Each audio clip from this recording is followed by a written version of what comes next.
2009년 4월에 서울 관악구에서 발생한 사건인데요. 한 다세대 주택 지하에서 밤늦게 노파가 살해된 채로 발견이 됩니다. 발견 당시에 이제 그 출입문은 시정 장치가 반쯤 걸쳐 있었어요. 그러니까 잠기지도 않고 열리지도 않고 반쯤 걸쳐 있는 상태로 최초에 발견이 됐고요. 피해자는 이제 혼자 살고 계시는 이 노파였었는데 방 한가운데서 이불이 한 절반쯤 덮여 있고 잠자고 있던 매트에서 조금 벗어난 상태로 발견이 됩니다. 근데 이 사건에서는 특이한 점이 뭐냐면 첫 번째로 이 사망한 노파의 몸 위에 흰색 가루가 가득 덮여져 있었어요. 흰색 가루? 흰색 가루가. 이 흰색 가루를 확인을 해보니까 거기에 있던 밀가루와 설탕이 있었는데 그러니까 그 집에 있는 물건으로 뿌려져 있다. 이것이 이제 확인이 되죠.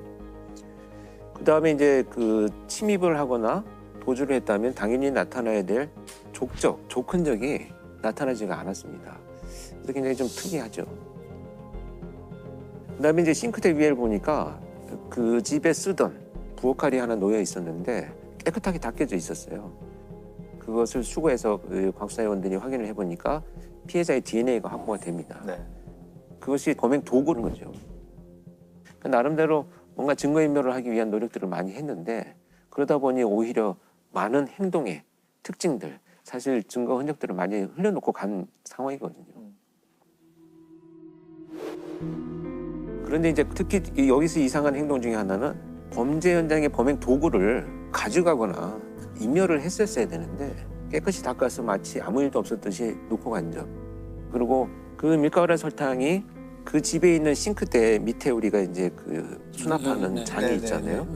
그 장소에 놓여 있는데 조금 부자연스럽게 이렇게 흘려져 있는 상태로 발견이 됩니다. 그렇다면 범죄자의 행동은 그 긴박한 상황에 그 집에 있는 물건을 꺼내와서 뿌리고 다시 그대로 정리를 해놓고 갔다는 이런 의미가 되겠죠. 이상한. 그 사소하지만 한 가지의 그런 행동 흔적들이 몇 가지가 연결이 되면 전반적인 그 사람의 성향을 추론하는데 굉장히 큰 단서가 되기도 합니다.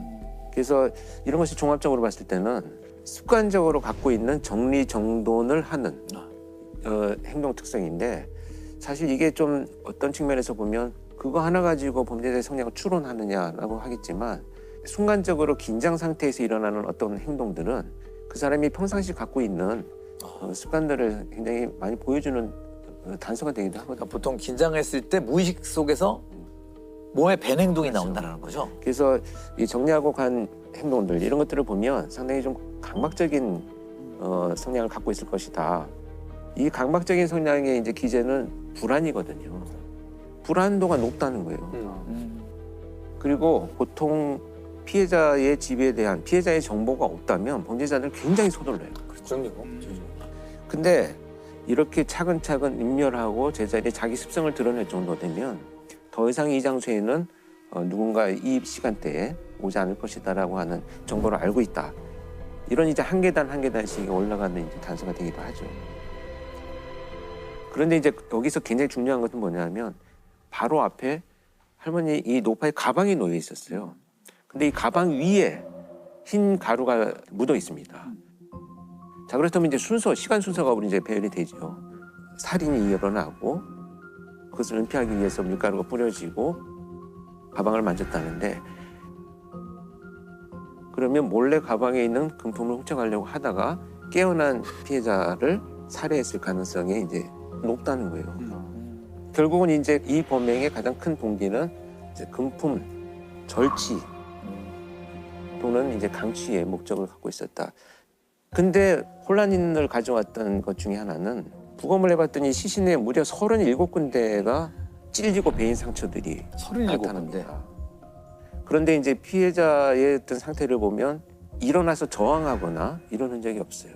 그러니까 아주 저항이 없는 상태에서도 불구하고 37군데나 이 공격을 했다라고 하는 것이 기존에 이 피해자와 어떤 감정적인 교류들이 분명히 있었을 것을 예상을 하게 됩니다.